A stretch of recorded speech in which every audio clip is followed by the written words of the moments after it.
টুম্পা, আমি একটু বাইরে যাবো, আমার কাছে একটা টাকাও নাই, আমারে 2000 টাকা ধার দিবা?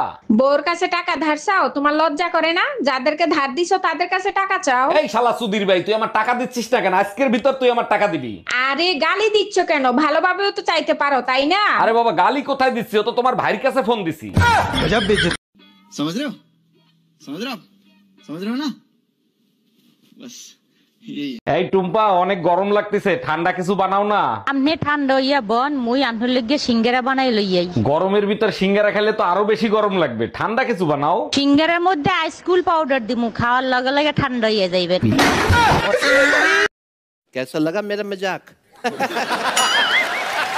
এই তুমি কার সাথে রাত কাটায় আসলা? কোথায় গেছিলা? সত্যি করে বলো। তোর মার সাথে গেছিলাম, সারা রাত বসে রামায়ণ শুনছি। ও আচ্ছা, তার রামায়ণ শুনে তুমি কি শিক্ষা লাভ করলা? আরে রাখো তোমার শিক্ষা, আমি তো এখন পর্যন্ত বুঝতেই পারলাম না সীতা কার বাপ।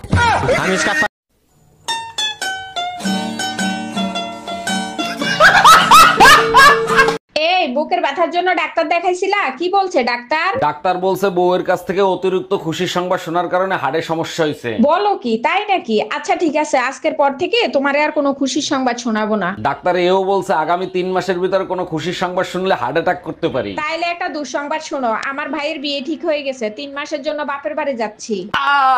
এটা তো তোমার জন্য দুঃসংবাদ ছিল, হার্ট অ্যাটাক হলো কেন? ওরে জানোয়ারের বাচ্চা।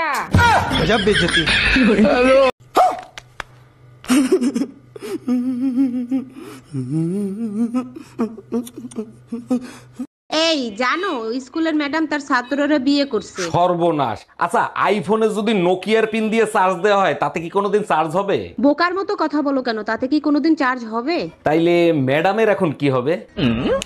চার্জ দেওয়ার জন্য তো ওরে ডাকছে।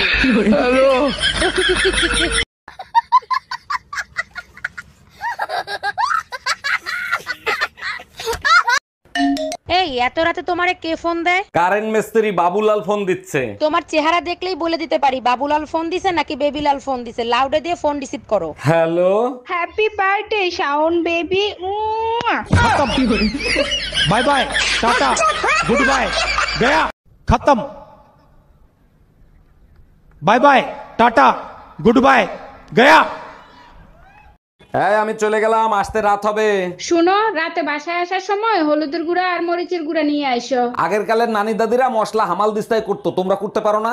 আমরাও কুটি, নানি দাদিরা মশলা কুটতো আর আমরা স্বামীরে কুটি। আচ্ছা বেবি, আমি তোমার স্বপ্নে কখনো আসি নাই? না জান, তুমি কখনো স্বপ্নে আসনি, তবে মাঝে মাঝে জোমরার স্বপ্নে আসতো। বলো কি, যমরাজ তোমার স্বপ্নে এসে কি করতো? বলতো আমি তোর জান নেব, তুমিই তো আমার জান, তাই তোমাকে দেখিয়ে দিতাম। কিছু কিছু প্রবাসীর বউদের দেখায় রানু মন্ডলের মতো, ভাব লয় মাধুরীর মতো। প্রবাসীর বউরা ভাব তো দেখাইবেই, স্বামীর মাথার ঘাম পায়ে ফেলানো টাকা ধ্বংস করতে হবে না? দুমুঠো ডাল ভাত খেয়ে স্বামীর বুকে শান্তিতে ঘুমাই, এর মতো শান্তি জান্নাতেও পাওয়া যাবে না। তুমি চাইলে তোমার জন্য আমি প্রবাসে গিয়ে টাকা ইনকাম করতে পারি। যাইতে পারো, সমস্যা নেই, পরে বউ হারাই গেলে আবার আফসোস কইরো না।